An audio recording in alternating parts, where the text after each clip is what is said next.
नमस्कार।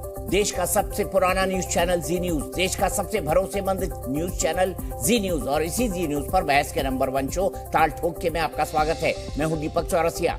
सब समय का चक्र है। 45 साल पहले यही शरद पवार थे जो 40 विधायकों के साथ वसंत दादा पाटिल की सरकार तोड़कर महाराष्ट्र के मुख्यमंत्री बन गए थे। इतिहास खुद को दोहरा रहा है। आज मुंबई में शरद पवार और अजीत पवार दोनों ने खुद के असली एनसीपी होने का दम भरा।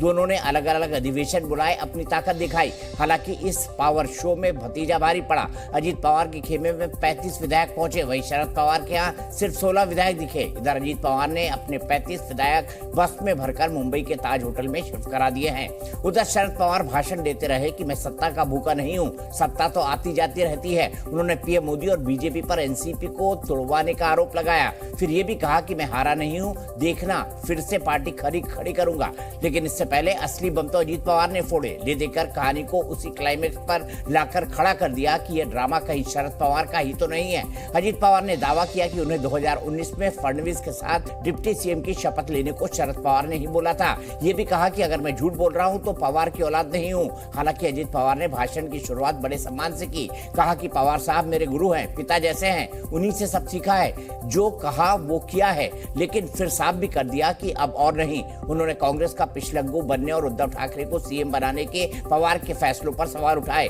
ये भी पूछा कि जब मोदी का कोई विकल्प नहीं है तो क्यों महागठबंधन की खिचड़ी पका रहे हैं। अजीत पवार की शिकायतों में पर्सनल टच भी दिखा। उनकी बातों में 2004 में मुख्यमंत्री न बन पाने का दर्द भी छलका। पवार के इस्तीफा देने, फिर वापस ले लेने और फिर उन्होंने इस पर भी सवाल उठाए। सुप्रिया सुले को आगे बढ़ाने की तकलीफ भी भाषण में दिखी और आखिर में शरद पवार को सलाह भी दी कि आपकी उम्र हो गई है, संन्यास ले लो, मुझे पार्टी संभालने दो, मुझे भी मुख्यमंत्री बनना है। और सूत्रों के हवाले से खबर है कि अजीत पवार ने अब खुद को एनसीपी का अध्यक्ष घोषित कर दिया है। इस बारे में चुनाव आयोग को चिट्ठी भी भेज दी है। हालांकि दूसरी तरफ शरद पवार भी खुद को अभी तक अध्यक्ष बता रहे हैं। यानी महाराष्ट्र के ड्रामे में अभी और सीन बाकी है। संघर्ष करो,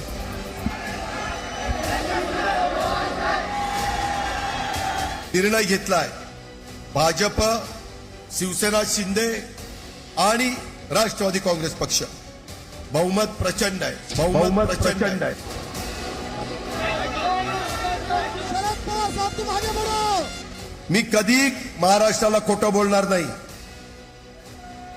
खोटं बोललो तर पवारांची औलाद सांगणार नाही। अरे महाराष्ट्राचा एकच वादा, 2017ला शिवसेना जातीवादी, असं काय चमत्कार झाला की दोन वर्षांनी शिवसेना मित्र पक्ष झाला।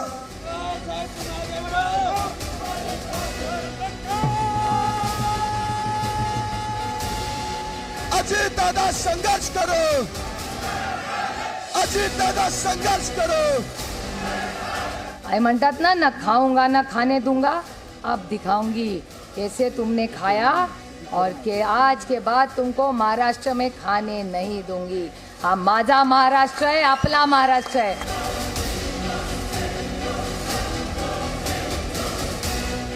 2024 मध्ये देखील मोदी साहेबच येणार, सांगितलं की नाही।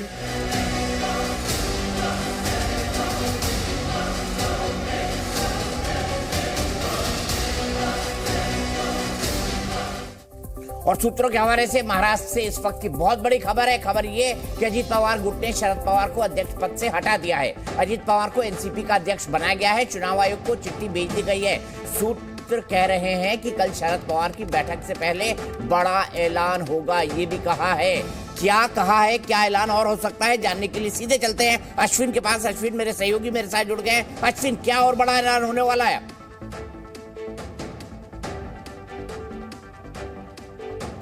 ठीक है, थोड़ी देर में हम जाएंगे हमारे सहयोगी अश्विन के पास। वो किसी का इंटरव्यू कर रहे हैं। लेकिन मैं आपको ये बता दूं, मेरे साथ इस बहस में कौन कौन जुड़ेगा। मेरे साथ भारतीय जनता पार्टी के राष्ट्रीय प्रवक्ता जफर इस्लाम साहब जुड़ेंगे। मेरे साथ भावना जैन स्पोक्स पर्सन है कांग्रेस पार्टी की नेशनल, वो मेरे साथ जुड़ेंगी। और उसके अलावा एडवोकेट विजय पखारे साहब मेरे साथ हैं, जो कि एनसीपी अजीत पवार गुट से हैं। मेरे साथ विक्रम प्रताप सिंह है शिवसेना शिंदे गुट के। मेरे साथ प्रणय अजमेरा है एनसीपी शरद पवार फैक्शन से। और इसके अलावा मैंने आपको बता दिया कौन कौन मेरे साथ है। अश्विन मेरे साथ थोड़ी देर में जुड़ेंगे, उनसे समझेंगे कि और क्या बड़ी घोषणा हो सकती है। लेकिन सबसे पहले जफर इस्लाम के पास चलते हैं। जफर भाई, आप पर आरोप लग गया है कि बीजेपी के साथ जाता है जो खत्म हो जाता है, ये शरद पवार साहब कह रहे हैं। और दूसरा वो ये कह रहे हैं कि आपने तो कहा था न खाऊंगा न खाने दूंगा, लेकिन पूरी एनसीपी खा ली।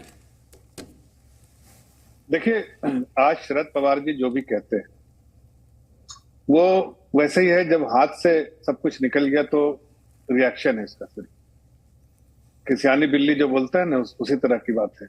हकीकत तो यह है कि उनके पूरे तौर से अजीत पवार जी ने उनको एक्सपोज कर दिया है। आज वो पूरे तौर से एक्सपोज हो चुके हैं।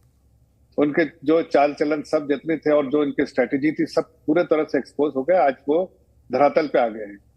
आज जिस तरह से उनकी हैसियत थी, आज एक तरह से एनसीपी में थे तो एक हैसियत थी, अब एनसीपी से ही बाहर कर दिया गया है, तो हैसियत ही खत्म हो गई उनकी। और महाराष्ट्र में देखिए, आज सही कहा अजीत पवार जी ने कि एक उम्र होती है, एक उम्र में आपने जो भी अपना वर्चस्व दिखाया, लेकिन आने वाले पीढ़ी को भी तो आप चांस देंगे। अभी भाई आप 83-84 साल के हैं, तो अपने नीचे आने वाली पीढ़ी जिसने पूरी जिंदगी कपाई आपके साथ, उसको तो चांस देंगे।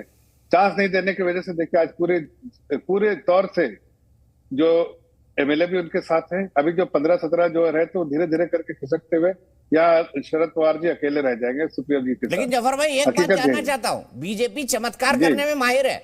आपने एकनाथ शिंदे के जरिए शिवसेना तोड़ ली, आपने जो है हमको तोड़ लिया, आपने जो है उपेंद्र कुशवाहा को तोड़ लिया नीतीश कुमार जी से, आपने अब अजीत पवार जी को तोड़ लिया और एनसीपी को तोड़ लिया। कहीं ऐसा ना हो थोड़े दिन बाद शरद पवार भी आप ही की तरफ दिखाई दे। ये चमत्कार भी हो सकता है। उनकी राजनीति में कुछ भी असंभव नहीं है। देखिए, ये कहना सही नहीं है कि तोड़ दिया, ये लोग हमसे जुड़ गए, ये सही बात है। ये जुड़ हम गए, किसी को तोड़ते रहे तो क्या शरद पवार के जुड़ने की भी संभावना है जफर भाई? देखिए, उनके पास कोई ऑप्शन ही नहीं, कोई विकल्प होता भी तो रहेंगे वहां। उनको जो मान सम्मान एनसीपी में अजीत पवार जी देंगे या उनके जितने बाकी लोग हैं जो देंगे, उनको और कहाँ मिलेगा? वो उद्धव ठाकरे के पास और या चौहान जो पुराने मुख्यमंत्री उनके पास कुछ नहीं मिलने वाला है। खाली हाथ जो है डगडगी बजाते मतलब आप शरद पवार जी को कह रहे हैं कि आ जाइए बीजेपी के साथ?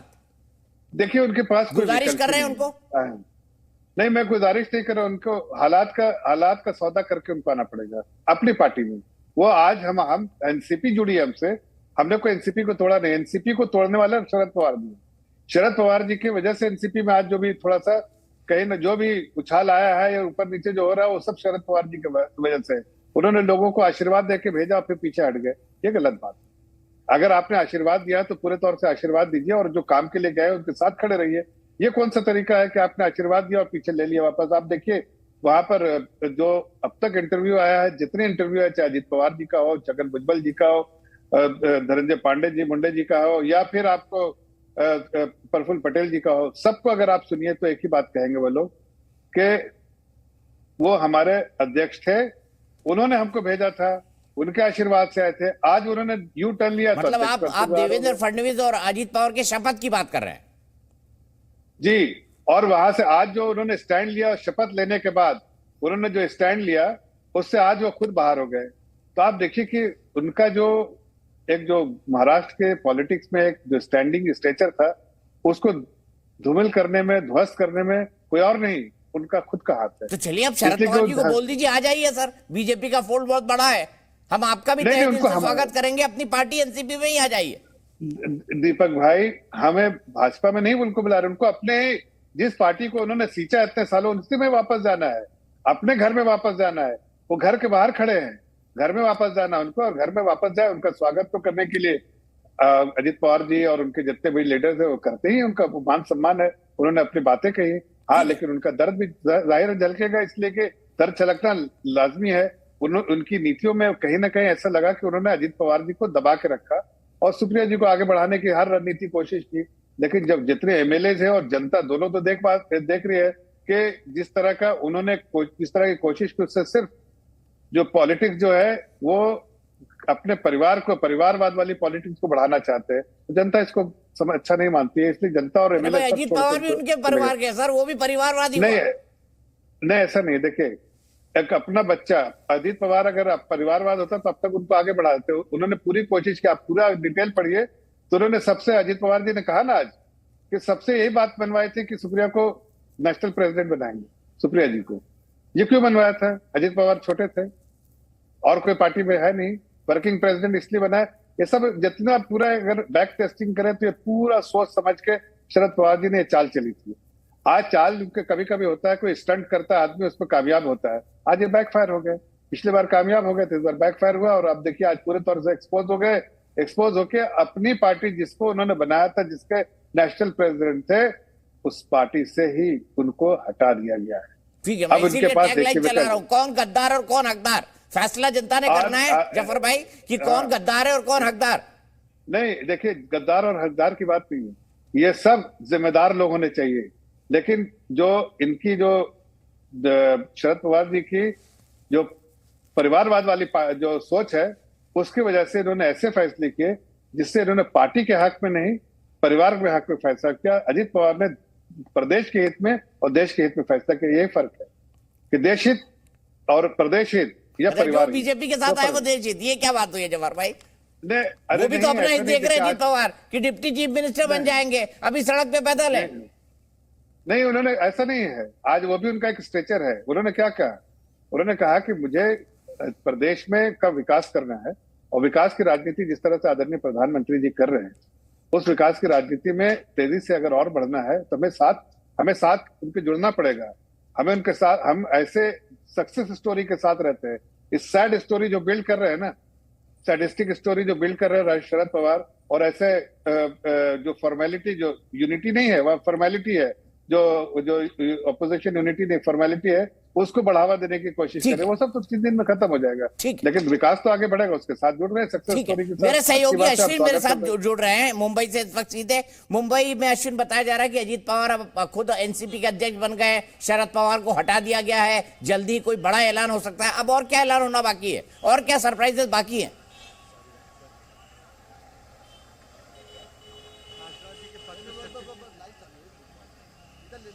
जी देखिए, अध्यक्ष पद को लेकर पहले तो जो अजीत पवार खेमा है उन्होंने शरद पवार को अध्यक्ष बताया था, लेकिन अब जिस तरह से परिस्थितियां बदल रही हैं उसको देखते हुए अजीत पवार ने अध्यक्ष पद की जिम्मेदारी पूरी तरह से अपनी तरफ लेने की एक तरह से कदम उठा दिया है। और अभी कुछ देर पहले ही जब हमने इस पूरे मसले पर रोहित पवार से बात की तो रोहित पवार का कहना है कि वो कुछ भी करें बहुत ज्यादा उसे फर्क नहीं पड़ने वाला, क्योंकि जनता शरद पवार के साथ है, जनता शरद पवार को चाहती है। आज जो अब तक दावा किया जा रहा था शरद पवार खेमे की तरफ से कि 44 विधायक उनके साथ है, सिर्फ 9 लोग ऐसे हैं जो अजीत पवार के साथ गए हैं, जिन्होंने शपथ लिया है। लेकिन आज की तस्वीरें बताती हैं कि अजीत पवार का पलड़ा विधायकों को लेकर कम से कम भारी है, क्योंकि 16 विधायक पहुंचते हैं शरद पवार खेमे में, 30 से ज्यादा विधायक पहुंचते हैं अजीत पवार के खेमे में। हाँ, ये जरूर है कि सांसदों की अगर हम बात करें तो 3 सांसद शरद पवार के पास आए थे, जबकि एक सांसद सुनील तटकरे वो अजीत पवार के पास गए हैं। हालांकि अभी भी अजीत पवार को पार्टी पर पूरी तरह से पकड़ बनाने के लिए, पूरी तरह से कब्जा करने के लिए और भी ताकत की जरूरत होगी। जो सांसद हैं उन्हें अपने तरफ लाना होगा और वो पूरी कोशिश उनकी तरफ से हो रही है। अगर हम बात करें अमोल कोले की, तो अमोल कोले पहले दिन जब शपथ विधि अजीत पवार ने ली तो वो उस वक्त राजभवन में मौजूद थे, लेकिन उसके बाद अचानक उनका एक ट्वीट आता है कि वो शरद पवार के साथ है और कल शाम को वो शरद पवार के घर पे पहुंचते हैं, अपना एक रेजिग्नेशन लेटर देते हैं कि मैं इस तरह की राजनीति को देखने के बाद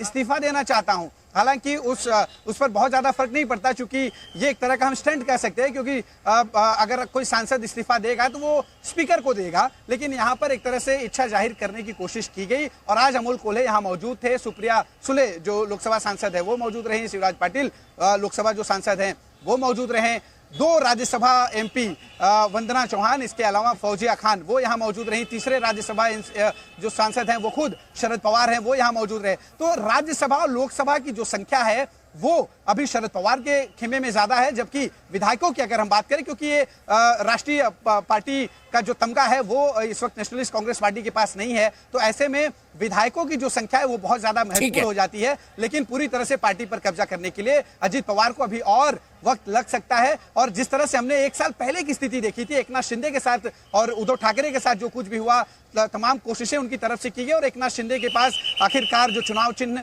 और जो पार्टी का नाम है वो उनके पास आए। यहाँ पर आज शरद पवार दावा करते दिखे कि ऐसा कुछ भी नहीं होने वाला, चुनाव चिन्ह कहीं नहीं जाने वाला। रोहित पवार से हमने सवाल भी पूछा कि क्या अजीत पवार के खेमे में जो लोग गए हैं उनमें से कुछ लोग वापस आएंगे क्या, तो उनका एक जो है लाइन में जवाब था, आगे आगे देखो होता है क्या। इसके बहुत से मायने निकाले जा सकते हैं, लेकिन फिलहाल स्थिति जो जमीनी हकीकत यह है कि अजीत पवार के साथ संख्या बल ज्यादा है, शरद पवार के खेमे में संख्या बल कम है। जो दावा पहले किया जा रहा था वो आज धरातल पे होता दिखाई नहीं दिया। धरातल पर अजीत पवार मजबूत है, यही बात ग्राउंड जीरो से अश्विन हमें बता रहे हैं। अश्विन के पास से मैं सीधे चलता हूं पखारे साहब के पास। पखारे साहब, मुझे ये बताइए, आज अजीत दादा पाटिल ने क्या कहा? उन्होंने पहली बात कही 82 साल के हो गए हैं, अब तो रिटायर हो जाइए। एक तरफ भगवान कह रहे हैं, भगवान पे फूल चढ़ाने के बजाय आप कंकर पत्थर रख रहे हैं, ये कह के आप तो 42 साल की उम्र के हो गए, रिटायर क्यों नहीं हो रहे? ये कौन सी लैंग्वेज है? फिर आप दूसरे शब्दों में उनको भगवान भी कह रहे हैं।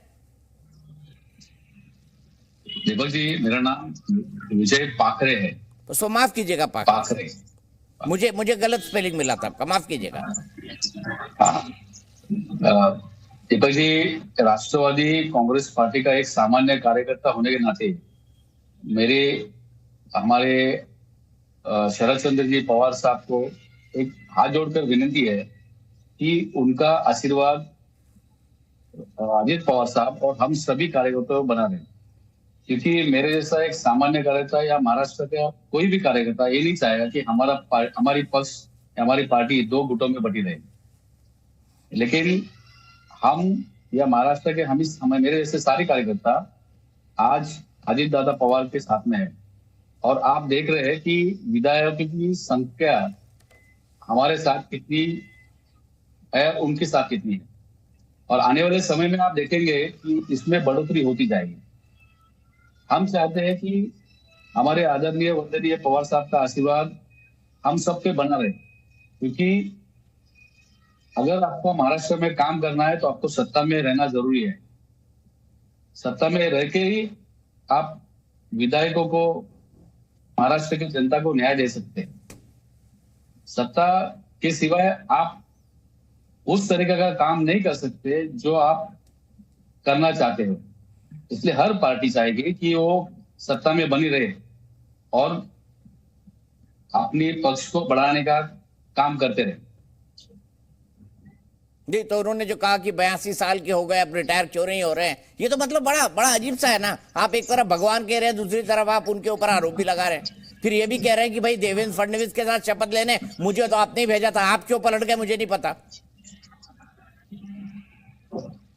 दीपक जी, इस बारे में मैं ज्यादा कुछ कह नहीं पाऊंगा, क्योंकि अजीत दादा पवार साहब ने क्या कहा है मैंने वो सुना नहीं है। और पवार साहब की उम्र के बारे में मैं ज्यादा कुछ बोल नहीं पाऊंगा इस बार। ठीक है, मैं सम्मान करता हूं आपकी बात का। सीधे मैं चलता हूं यहां से अजमेरा साहब के पास। अजमेरा साहब, आज तो अजीत पवार ने कुछ भी नहीं छोड़ा, जिस तरह से आरोप लगा सकते थे उस तरीके से आरोप लगाए। क्या कहेंगे उनके बयानों को सुनने के बाद कि 82 साल के हो गए हैं, रिटायरमेंट की भी कोई उम्र होती है, 58 साल में हो जाते हैं, बीजेपी में 75 साल में, 82 साल के हो गए लेकिन रिटायर नहीं हो रहे हैं। बार बार जो है 2019 में फडणवीस के साथ शपथ लेने आपने ही भेजा था, लेकिन बाद में आपने हाथ खींच लिए। ये सब आरोप क्यों? क्या शरद पवार ने वाकई फडणवीस के साथ शपथ लेने के लिए बोला था अजीत पवार को और बाद में पीछे हट गए थे? क्या ऐसा सच है? दीपक जी, आपके एक सवाल में काफी सारे सवाल हैं जिसका मैं बारी बारी से उत्तर देना चाहूंगा। पहला, जो आपने आदरणीय पवार साहब के उम्र के बारे में कहा, दीपक जी आप गौर करें। मैंने नहीं कहा सर, अजीत पवार जी ने कहा है। अजीत पवार जी ने कहा, आपने मेंशन किया जो, उसके बारे में मैं बोलना चाह रहा हूँ। आज भी शरद चंद्र जी पवार साहब सवेरे 7 बजे से ग्राउंड पे रहते हैं। पिछले 3-4 दिन से मीडिया उनको फॉलो कर रही है, कंटिन्यू उन पे लाइमलाइट पे रखी हुई है, तो मीडिया ये देख रही होगी कि साहब का दिन कितना बिजी रहता है। जरूरी नहीं है कि एक उम्र दराज आदमी काम नहीं कर सकता। 80-83 साल के होने के बावजूद पवार साहब की एनर्जी, पवार साहब का विजन, पवार साहब का पॉलिटिकल इन्वॉल्वमेंट और पवार साहब का देश के प्रति समर्पण देखने जैसा है। और यह सिर्फ पवार साहब ही कर रहे हैं ऐसा नहीं है, ऐसी कई पार्टियां हैं जिसके नेता काफी उम्र दराज है और आज भी वह ग्राउंड पर काम कर रहे हैं। हाल ही में मुलायम सिंह यादव जी जो हमारे बीच में नहीं रहे, वो आखिरी वक्त तक काम करते रहे। लालू यादव जी भी काम कर रहे हैं। तो उम्र के ऊपर कमेंट, टिप्पणी ये किसी भी तरह से सही नहीं है, ऐसा मेरा व्यक्तिगत मत है। क्यों? अगर किसी की उम्र ज्यादा है और वह बेड रिडन है, वो काम नहीं कर सकता है, तब तक समझा जा सकता है। पर आप देख रहे होंगे आदरणीय पवार साहब को चेहरे पे भी कितनी तकलीफ है। उन्होंने कैंसर को फाइट करके, उनका विल पावर आप देखिए, उनका विल पावर देखिए, उनका डिटर्मिनेशन आप देखिए कि इतनी तकलीफों से जूझने के बावजूद आज पवार साहब दिन में 18, 14, 16 घंटे काम कर रहे हैं। तो ये अपने आप में एक बहुत बड़ी बात है। दूसरी बात रही शपथ विधि की जो 2019 में सवेरे सवेरे हुई थी। इस बारे में मेरा व्यक्तिगत राय यही है कि माननीय अजीत दादा ने जो भी कहा ये उनके व्यक्तिगत विचार हो सकते हैं, पर मैंने जितना पवार साहब को समझा है और उनकी किताब में पढ़ा है, उनकी किताब में स्पष्ट लिखा है। मैं तो जाऊं नहीं सकता आदरणीय पवार साहब से पूछने के, क्योंकि मैं पार्टी का एक बहुत ही छोटा कार्यकर्ता हूं, बहुत ही गरीब घर से आता हूं और इसके बावजूद पार्टी ने मेरे को बहुत सारा सम्मान देकर एक कार्यकर्ता की हैसियत दी है, एक प्रवक्ता की हैसियत दी है। मेरा मानना यह है कि आदरणीय पवार साहब की किताब में जो मैंने पढ़ा है, जो उनके विचार को मैं मानता हूं, पढ़ता हूं और आगे बढ़ाने की कोशिश करता हूं, उसमें साफ साफ लिखा है कि पवार साहब को इस बारे में जानकारी 2019 में नहीं थी। यह अजीत दादाजी का व्यक्तिगत निर्णय था, उन्होंने वो व्यक्तिगत निर्णय लिया और उसके बाद उन्होंने इस्तीफा भी दे दिया था। यह बात तो ऑन रिकॉर्ड है, यह बात हम सबके सामने। ठीक है, समझ गया मैं आपकी बात को, लेकिन यही age is a number, Supriya Sule ji ने भी जवाब दे दिया। लेकिन विजय जी, मैं आपसे जानना चाहूंगा, एडवोकेट विजय साहब, मैं आपसे समझना चाहूंगा, क्या कड़वाहट इस हद तक थी कि मैं बेटा नहीं हो पाया शरद पवार का, इसमें मेरी क्या गलती है, यहां तक बोल गए अजीत दादा? इतनी ज्यादा बिटरनेस थी, इतनी ज्यादा कड़वाहट हो गई थी? देखिए, इसके बारे में मैं ज्यादा कुछ बता नहीं पाऊंगा क्योंकि वो उनका फैमिली का इशू है। इसके इस संदर्भ में मैं कोई ज्यादा टिप्पणी दे नहीं पाऊंगा। बताइए, मैं आपसे जानना चाहता हूं अजमेरा साहब, क्या बिटरनेस इतनी हो गई थी कि वो यहां तक बोल दे? जो वक्तव्य आया है वह मैंने पूरी तरह से नहीं सुना है, किंतु अगर आपके वक्तव्य, जो आपके सूत्र कह रहे हैं या जो जो आपने बोला उस पर अगर मैं विश्वास रखूं तो यह दुखद है। आदरणीय पवार साहब के लिए हर कार्यकर्ता, फिर वो छोटा हो या बड़ा हो, वो उनके परिवार का हिस्सा होता है। आज भी दीपक जी एक बात मैं आपको बतलाना होगा कि ऐसी कई पार्टियां हैं देश में जिसके राष्ट्रीय अध्यक्ष से एक सामान्य कार्यकर्ता मिल नहीं पाता, उनसे जुड़ नहीं पाता, उन तक पहुंच नहीं पाता। पर मेरे जैसा एक गरीब कार्यकर्ता जिसके पिताजी आज भी साड़ी की दुकान लगाते हैं, वैसे कार्यकर्ता को आज तक आदरणीय पवार साहब ने 6 पत्र लिखे हैं, 6 पत्रों का जवाब आया है। 3 बार मुझे पवार साहब के सामने भाषण देने का मौका मिला है। इससे ज्यादा मैं क्या एक्सपेक्ट कर सकता हूं, या जिसको जितना भी आज तक मिला है उससे ज्यादा वो क्या एक्सपेक्ट कर सकता है? किसी एक आदमी ने किसी और के प्रति और कितना देना चाहिए, कितना समर्पण करना चाहिए? मैं खुद का एग्जाम्पल दे रहा हूं, मैं दादा के ऊपर नहीं जा रहा हूं, मैं दादा के बारे में बोलने जितनी मेरी राजनीतिक हैसियत नहीं है और ना मैं सही समझता हूं, क्योंकि दादा भी हमारे नेता रहे हैं। किंतु मैं अगर अपनी ही बात करूं तो, या किसी और कार्यकर्ताओं की बात करूं, आज एनसीपी की कैडर में आप देखिए, गरीब से गरीब घर के बच्चे काम कर रहे हैं, गरीब से गरीब घर के बच्चे, गरीब घर की बच्चियां युवती कांग्रेस के माध्यम से काम कर रही है। इन सबको मौका मिल रहा है, इन सबकी बाइट्स आप ले रहे हैं, उनको मीडिया डिबेट्स पे बुला रहे हैं। आज वही बच्चे विधानसभा, विधान परिषद, जिला परिषद, ग्राम पंचायत, नगर पालिका यहां पर पहुंच रहे हैं। तो मुझे ये जो वक्तव्य है कि आपने जो बात कही, वो बात भी मैं नहीं कहना चाह रहा हूं, मेरा दिल बहुत दुख रहा है इस बात को सुनने में भी, पर मैं स्पष्ट रूप से यही कहना चाहूंगा कि आदरणीय पवार साहब, हमारी सुप्रिया ताई, हमारे जयंत पाटिल साहब या बाकी भी एनसीपी के सभी नेता पार्टी को पार्टी ना समझ के परिवार समझते हैं। रात में 11 बजे 12 बजे भी अगर आप कभी कोई तकलीफ में आ जाए तो आप इनसे संपर्क कर सकते हैं, इनके ऑफिस तक पहुंच सकते हैं और निश्चित रूप से आपकी मदद हो सकती है। और इस बात का जीवंत उदाहरण मैं हूं और यह मैं सार्वजनिक रूप से यह बात कह सकता हूं। ठीक है, मैं सीधे यहां से विक्रम प्रताप सिंह जी के पास चलता हूं, शिवसेना के नेता हैं। विक्रम जी, मैं आपसे जानना चाहता हूं, मुझे बताइए ये 2019 का क्या मामला है? आपको कुछ जानकारी है क्या कि अजीत दादा पवार को शरद पवार ने शपथ लेने के लिए भेजा देवेंद्र फडणवीस के साथ, कि वो खुद अपनी मर्जी से चले गए? आपका क्या कहना है? दीपक जी, देखिए माननीय सम्माननीय शरद पवार जी का इतिहास जो है पूरा देश ने देखा है। तोड़फोड़ की राजनीति में जो है उनका पूरा जीवन गया है और हर किसी को ये मालूम है कि अजीत दादा को जो है माननीय शरद पवार के परमिशन के बगैर जो है वो शपथ के लिए नहीं जा सकते हैं। और उस समय जो कि आज खुलासा जो है माननीय श्री अजीत पवार साहब ने किया है, तो उन्होंने चैलेंज देके खुलासा किया है कि मैं असली पवार का वारिस हूं, पवार के परिवार में पैदा नहीं हुआ हूं अगर मैं झूठ बोलता हूं तो। और पूरा जीवन जो है पवार साहब ने तोड़फोड़ की राजनीति किया है। मैं आपको एक मिनट के लिए रुकूंगा, मेरे साथ एकनाथ खड़से साहब जुड़ चुके हैं। खड़से साहब, सबसे पहले मैं आपसे जानना चाहूंगा, आप वरिष्ठ नेता हैं महाराष्ट्र के, मैं सालों से आपको जानता हूं। मैं सबसे पहले आपको ये जानना चाहूंगा कि आज जो कहा कि मैं शरद पवार का बेटा नहीं हो पाया अजीत पवार ने, तो इसमें मेरी कोई गलती नहीं है, मुझे अध्यक्ष पद क्यों ना मिले, और बाद में अंततः वो अध्यक्ष बन गए। आप कैसे देखते हैं इसको? आप खुद थे आज शरद पवार जी के साथ। देखो, शरद पवार साहब ने जो किया आगे चल के, अजित पवार ने एक बार ऐसा किया, कहा था कि मैं मुझे ये उप मुख्यमंत्री से पद से मुक्त कर दूं, अध्यक्ष बना दो तो मैं पार्टी को ठीक ढंग से डिसिप्लिन लाऊंगा, ऐसा कहा था। पर कहीं ना करने में बड़ा अंतर होता है। जहां तक अभी देखा तो अजय दादा पवार सत्ता के लिए जहाँ सत्ता छोड़ के फडणवीस साहब के तरफ चले गए, मुझे लगता है कि वो एनसीपी का अध्यक्ष होने के बाद भी वहां चले जाते थे। तो ऐसे नहीं है जो सत्ता के लिए इधर उधर होते हैं वो पार्टी का अध्यक्ष बनने के बाद अगर चले जाते तो पार्टी की पूरी इज्जत चले जाती थी। और मुझे ऐसा लगता है कि अजित दादा पवार अभी जो गए हैं वो ईडी वगैरह तो बात अलग है, पर सत्ता के लिए पहले बात है। ईडी तो पहले से लगी थी, डर तो ईडी का था ही। जब ईडी का डर था तो कई लोग ऐसे हैं कि भारतीय जनता पार्टी में आए हैं जो ईडी के डर से आए पर सत्ता स्थान पे नहीं गए हैं। तो यहाँ सबके सब जो बड़े चेहरे थे एनसीपी के, वो ईडी के डर से भी और सत्ता के लिए भी वो फडणवीस साहब की तरफ गए हैं। ठीक है, एकनाथ जी आप जुड़े रहिए, मेरे साथ जफर इस्लाम भी हैं। आप ही के सवाल को मैं उनके पास ले जाता हूं। जफर भाई बताइए, लोग कह रहे हैं एनडीए की सरकार नहीं ईडीए की सरकार है। ईडीए का मतलब भी मैं आपको बता दूं, ई से एकनाथ, डी से देवेंद्र और ए से अजीत। और डर किसका है? आइस का। आई से इनकम टैक्स, सी से सीबीआई और ई से ईडी। तो ये एनडीए की नहीं ईडीए की सरकार है। एकनाथ, देवेंद्र और अजीत, वो भी आइस के डर से।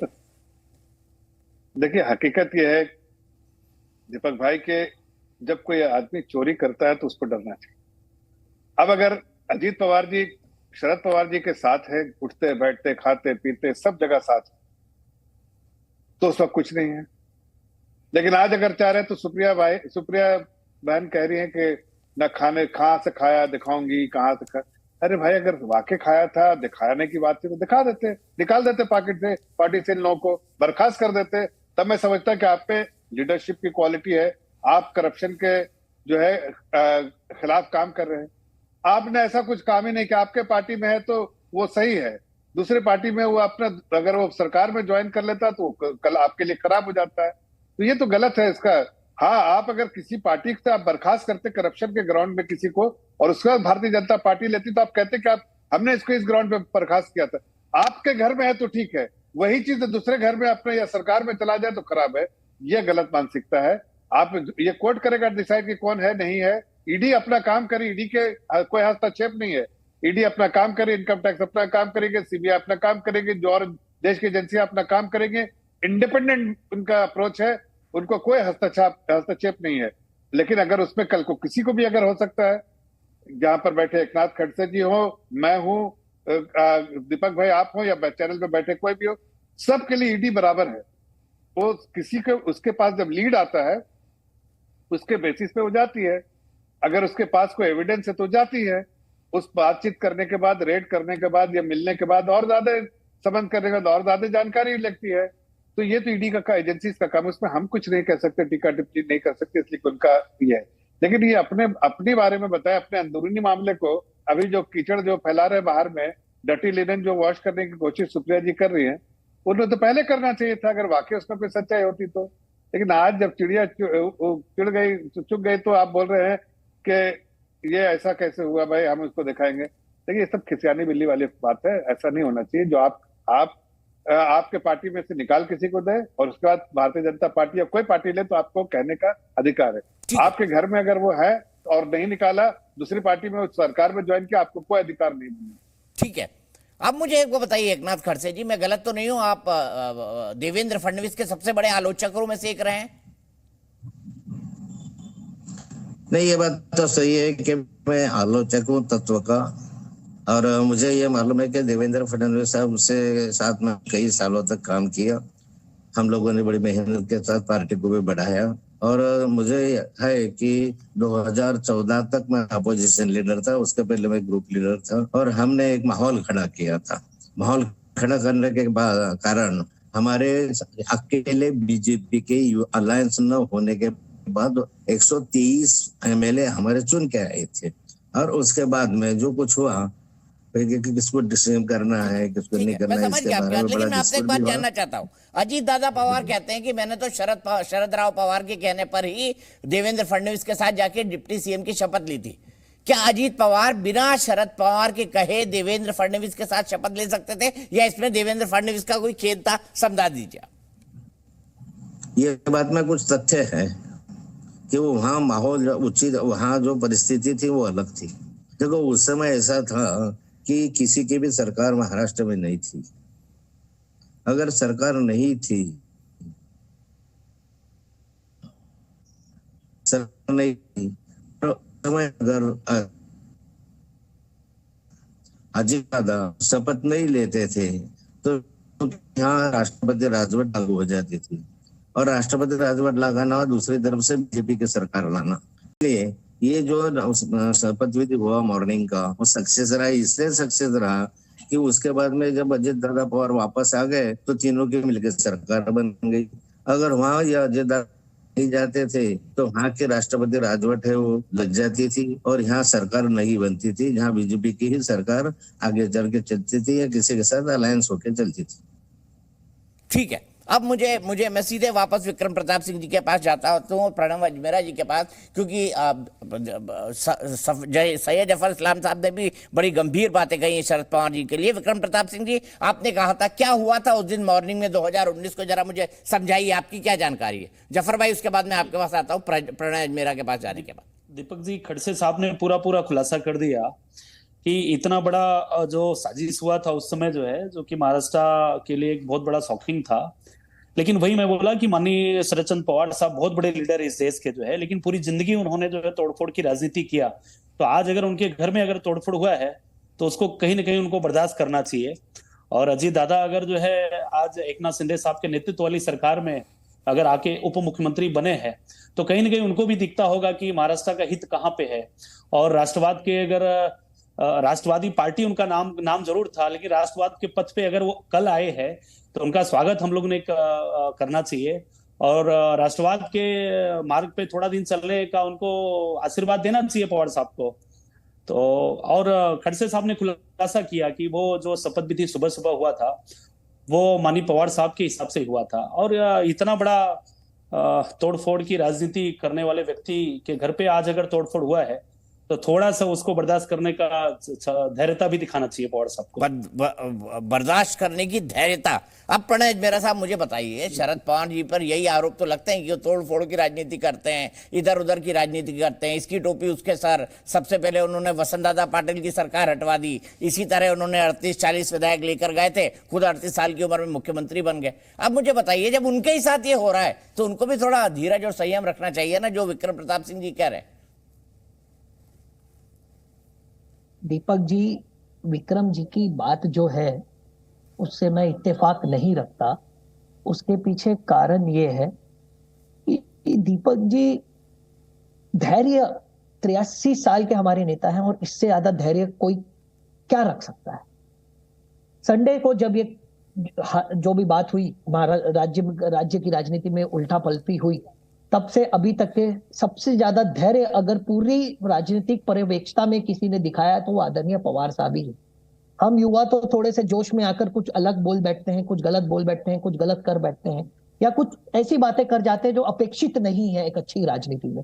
पर ऐसा किसी भी प्रकार का वक्तव्य, ऐसा किसी भी प्रकार का कोई भी साइन आदरणीय पवार साहब की तरफ से नहीं आया। दूसरा मुद्दा मैं यहां से उठाना चाहूंगा दीपक जी कि आप 2019 की बात कर रहे हैं, आप पुलोद की बात कर रहे हैं, मैं शनिवार की बात करूंगा, मैं शुक्रवार की बात करूंगा, पिछले शनिवार शुक्रवार की, जब आप ही के सर्वोच्च नेता माननीय प्रधान श्री नरेंद्र मोदी जी ने एनसीपी को नेशनलिस्ट करप्ट पार्टी भोपाल में कहा था।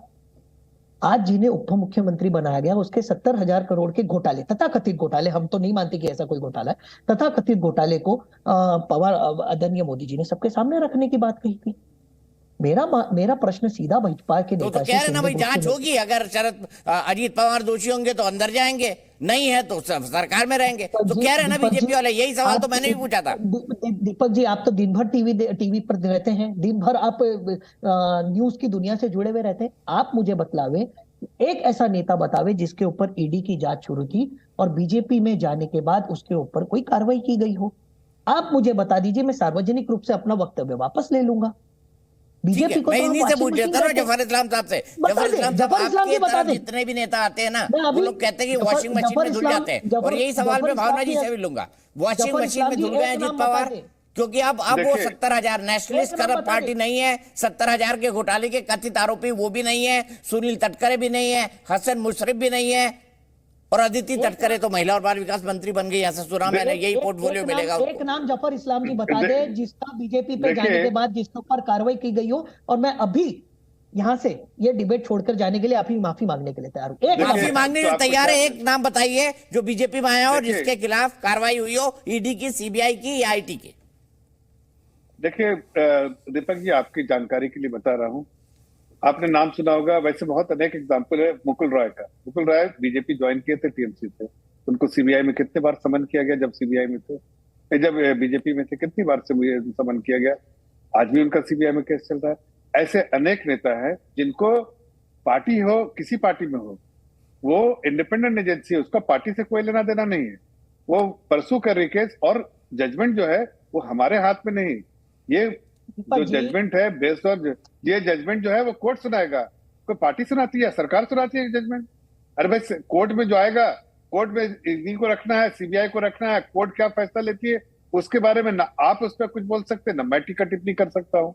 लेकिन ये कहना कि मेरे पार्टी में था तो ठीक है, लेकिन तुम्हारे साथ जुड़ा तो खराब हो गया, ये गलत बात है। हाँ, एक पॉलिटिकल पार्टी के हैसियत से अगर कोई ऐसा टीका टिप्पणी होता है तो हम पॉलिटिकल पार्टी के रिप्रेजेंटेटिव होने के नाते, चाहे कोई भी अपोजिशन में होगा, हम उसके बारे में टीका टिप्पणी करेंगे, ये तो मेरा फर्ज है करने का, अगर हम बैठे हैं। लेकिन नहीं, सवाल ये है ना, आप कहते हैं नेशनलिस्ट करप्ट पार्टी, और 3 दिन बाद वही व्यक्ति जिसके ऊपर ये आरोप है वो आपका उप मुख्यमंत्री बन जाता है गठबंधन का। सवाल तो ये बड़ा है ना। देखिए अगर करप्शन के बारे में कोई भी जिक्र आया है, कोई एजेंसी अपना काम कर रही है, ये तो सार्वजनिक है, जो तो सार्वजनिक है, तो उसको हम जानते हैं कि भाई ऐसा कुछ हुआ है, तो उसके बारे में टीका टिप्पणी हमको करना है। अपोजिशन में अगर कोई बैठा है या दूसरी पार्टियों में है, तो आप कोई भी पार्टी अगर हमारे बारे में या आपके बारे में या इनके बारे में कोई पता चलेगा तो दूसरी पार्टी वाले कुछ ना कुछ बोलेंगे। हमने बोला है, लेकिन हम जजमेंट तो नहीं दे सकते ना, हम तो फैक्ट्स को खाली आपके सामने रखा है। अब यह है कि इन्वेस्टिगेशन जो एजेंसी करती है वो करती रहेगी, अपना काम करेगी, और उसके बाद अगर कोई इसमें मुलविस है करप्शन में, तो भारतीय जनता पार्टी की पॉलिसी है जीरो ऑन टॉलरेंस। तो करप्शन अगर होगा, जीरो टॉलरेंस करप्शन पे है, तो हम उस वक्त जीरो टॉलरेंस का नमूना दिखाएंगे। उस वक्त हम सिद्ध करेंगे कि ये अगर कोई कन्विक्टेड है, ये जिसके बारे में फैक्ट है, उसको पार्टी से रास्ता बाहर। मैं सीधे भावना जैन जी के पास चलता हूँ। भावना जैन जी, आप सहमत है जफर इस्लाम जी से? मैं पहले भी आपसे सवाल पूछता, लेकिन आप मुझसे कनेक्टेड नहीं थी, कि शायद आप जूम से जुड़ी हुई थी और कनेक्शन कटा हुआ था।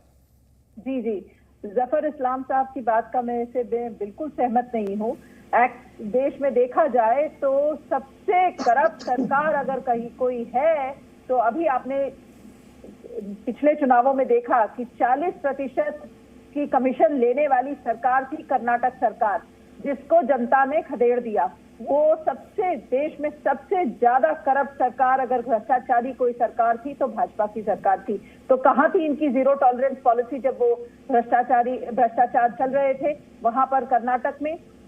और वॉशिंग पाउडर तो भाजपा का वॉशिंग पाउडर तो सब पूरी हिंदुस्तान की जनता ने देखा ही है, चाहे वो हेमंत बिस्व शर्मा हो, शुभेंदु अधिकारी हो, और भी 95% जो केसेस हैं वो सभी विपक्षी नेताओं पर हैं।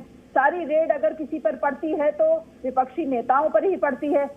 ईडी और सीबीआई के टारगेट पे अगर कोई रहता है, जिस दिन भाजपा सरकार के खिलाफ कुछ शब्द कह दिए तो वही ईडी और सीबीआई की इंक्वायरी के घेरे में आ जाते हैं। तो ये तो देश की जनता साफ देख रही है और इसका जवाब तो इन्हें देना पड़ेगा। बताइए जफर साहब, जवाब देंगे? भाई हम तो जवाब देने के लिए बैठे हैं।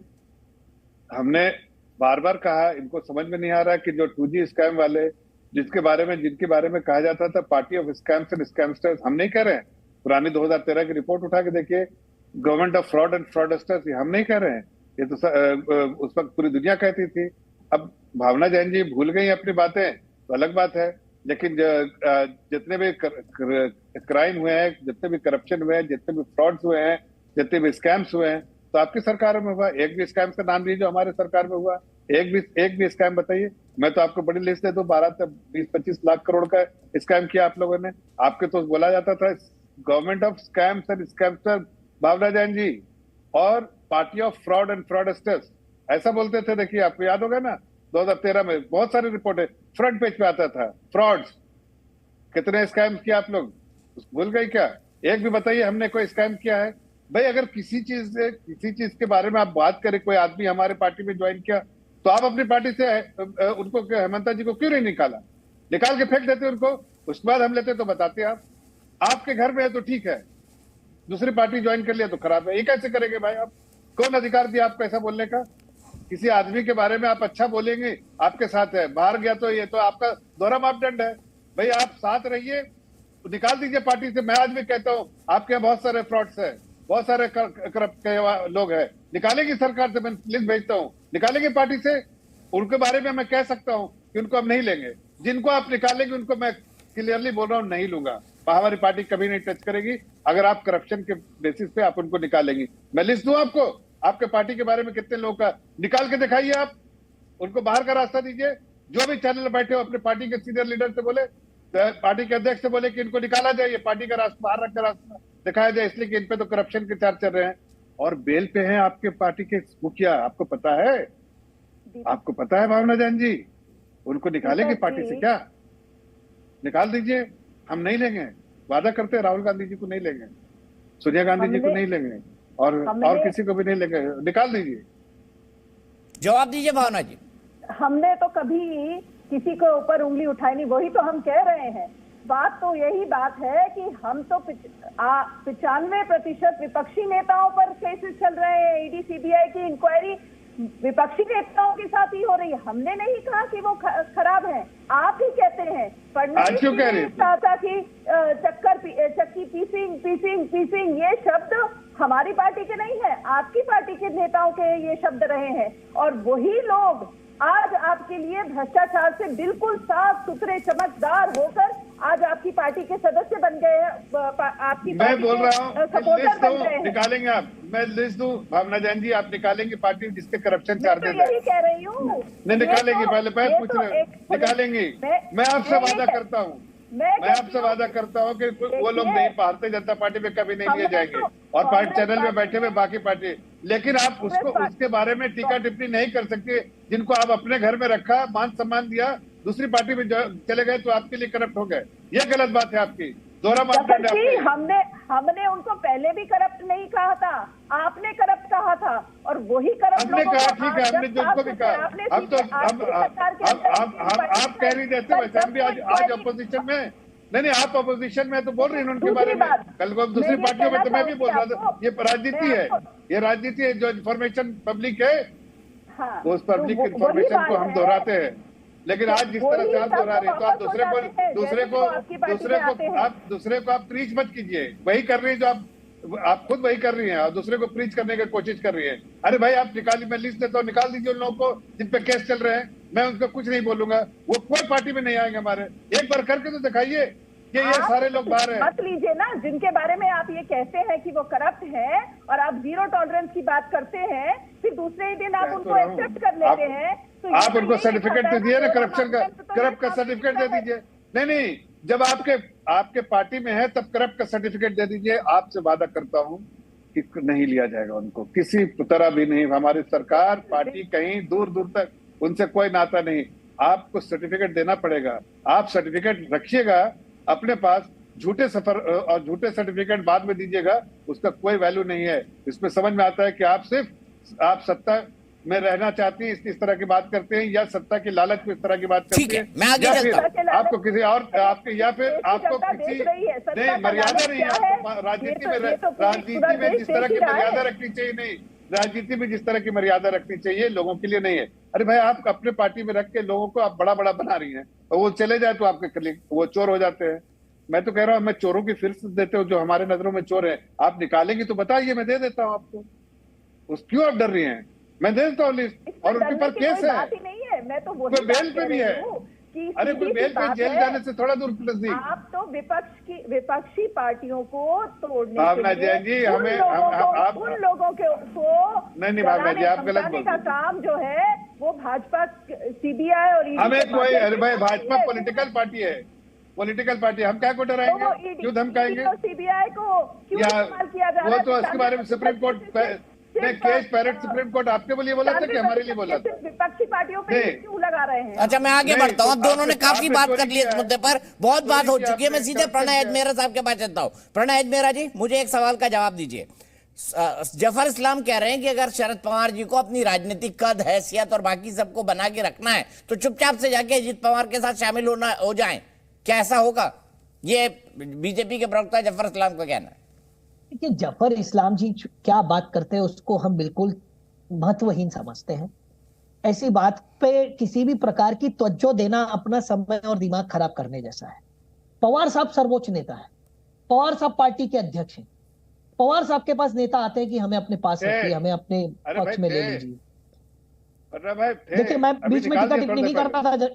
दीपक जी आप जफर की बात कर रहे हैं, मैं बात कर लेता हूँ। अब मैंने किसी के बीच एक जानकारी खाली आपको दे रहा हूँ कि थोड़ी देर पहले हटा दिए, ये बताओ। अरे सर आप ही के पार्टी के लोग आने वाले हैं कुछ दिन में, क्योंकि उन लोगों को जिन लोगों को थोड़ी देर पहले हटाया कि मैं आपको जानकारी दे रहा हूँ, जिन लोगों को आपको फर्क है ना भाई। अरे ये भी कोई सूत्रों ने अभी तक बात पुख्ता नहीं की है जफर जी।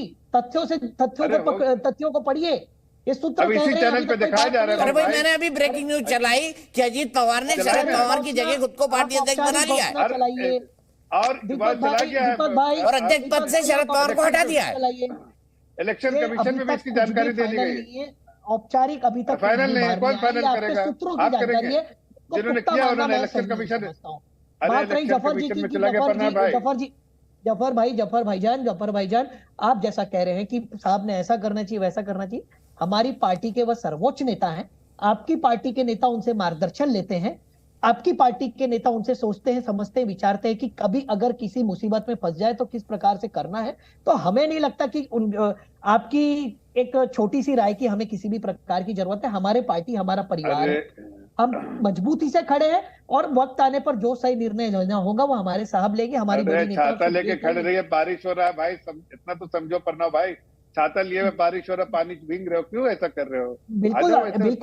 बिल्कुल 83 साल की उम्र में भी जो आदमी बारिश में भीग कर अपना चुनाव एक तरफ पलटा सकता है, तो आपको डरना ही चाहिए। खड़े होंगे छाता लेके। अरे यही हमारी पार्टी का समर्पण है। छोटे साहब भी आ गए ना, तो उनको आना ही पड़ेगा, सरकार में जुड़ना पड़ेगा। मेरे पास नहीं बुला रहा हूँ, सरकार में आना पड़ेगा, उनके साथ ही आना पड़ेगा अजीत भाई के साथ। इसलिए कि अजीत दादा को उन्होंने आगे बढ़ाया है, आपको आशीर्वाद देकर बढ़ाया। तो खुद मान रहे हैं, प्रफुल्ल भाई तो खुद मान रहे हैं, फिर वो कैसे उनके पास जाएंगे? क्या है नहीं, प्रफुल्ल भाई भी कह रहे हैं। देखिए अब अजीत दादा को आप झूठा बोलते हैं, प्रफुल्ल जी को आप झूठा बोलते हैं। आप बताइए, इन दोनों ने कहा ऑन रिकॉर्ड कि आपका आशीर्वाद के साथ राय रखी है। मैंने किसी को झूठा नहीं कहा, मैंने मेरी राय रखी, मेरा राय रखने का अधिकार ऑन रिकॉर्ड सुना, इस चैनल में सुना, बाकी चैनलों में सुना। आप रिकॉर्डिंग बाद में देख लीजिएगा, दीपक जी के ऑफिस से मंगवा के आप रिकॉर्डिंग देख लीजिएगा। झूठा शब्द का प्रयोग ही मैंने अपने वक्तव्य में नहीं किया। नहीं, मैं पूछ रहा हूं, आपके गलत कह रहे हैं। आप अपनी बात कर रहे हैं। जब मैंने कहा कि जब आप इसके ऊपर 70,000 करोड़ का इल्जाम लगाना चाह रहे हैं, उसी के साथ आप सरकार बना रहे हैं, तब आपने मुकुल रॉय जी का एग्जाम्पल दिया और वह बात अधर में रह गई। वह बात को पूरी कंप्लीट मैं करता हूं। आज कहाँ है मुकुल रॉय जी? उनके जब वो बीजेपी में गए तो उनके ऊपर कितनी कार्रवाई हुई? कभी भी उनको जेल का मुंह देखना पड़ा? आज भी बीजेपी में ऐसा कोई भी एक नेता मुझे बता दीजिए जो बीजेपी की वॉशिंग मशीन में धुलकर आगे गया हो, जो दूसरी पार्टी का था और बीजेपी की वॉशिंग मशीन में धुलकर आगे गया हो और उसे जेल का चेहरा देखना पड़ा। अरे फाइल क्लोज कर देते हैं। अरे भाई वो बीजेपी कर थोड़ी आगे, ये तो एजेंसी काम करती है, बीजेपी का क्या लेना देना? अरे ये कोर्ट एजेंसी काम किसके करती है, मार्गदर्शन में हम काम करती है? सुप्रीम किसी कोर्ट के ने पास क्या वो कहा था? इंडिपेंडेंट है, वही तो बोल रहे हैं। सुप्रीम कोर्ट ने ये कहा केज था पैरेट कि वाली सीबीआई बात इज अ नहीं है। Caged parrot. जो बंद Today तोता the जो है parrot has पिजड़े changed, का but the तोता cage नहीं is है। same.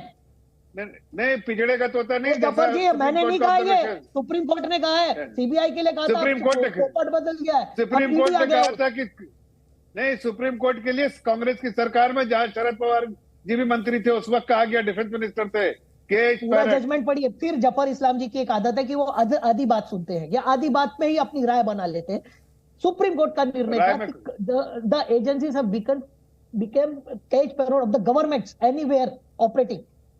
ये बात आप आज जाके, मैं आपको जजमेंट की कॉपी अरे- व्हाट्सएप के माध्यम से या ट्विटर के माध्यम मेरे से पास भेजूंगा। मेरा पढ़ा हुआ है मेरे भाई, मेरा पढ़ा हुआ है मेरे भाई। मैं अभी तो आप भेजूंगा इतना आपको। खाली करो कि आपको है, थे और हैं दोनों में फर्क करना बता रहा हूँ कि वो नहीं, हमारे लिए अध्यक्ष थे, थे, हैं अब और अध्यक्ष रहेंगे। हैं। हमारे लिए नहीं, थे, कौन रहेंगे? है और रहेंगे। है अजीत पवार जी, रहेंगे शरद भी चंद्र अजीत जी पवार, पवार ऐसे साहब, बोलिए। शरद चंद्र जी पवार सिर्फ साहब। एक ऐसा ठीक है, तो मैं है यहीं नहीं पर ना। आप बोलेंगे रुकूंगा। और हम बोलेंगे। आप अध्यक्ष थे सिखाएंगे और हम शरद बोलेंगे। पवार, इसमें अब कुछ हैं वो नहीं। अजीत पवार। अपनी क्या राय और रहेंगे अपनी अजीत राय। पवार और शरद पवार क्या करेंगे, इस पर सबकी नजरें अभी भी लगी होंगी, क्योंकि शरद पवार कोई सीधी राजनीति करते ऐसा मैंने तो 30 सालों में नहीं देखा है।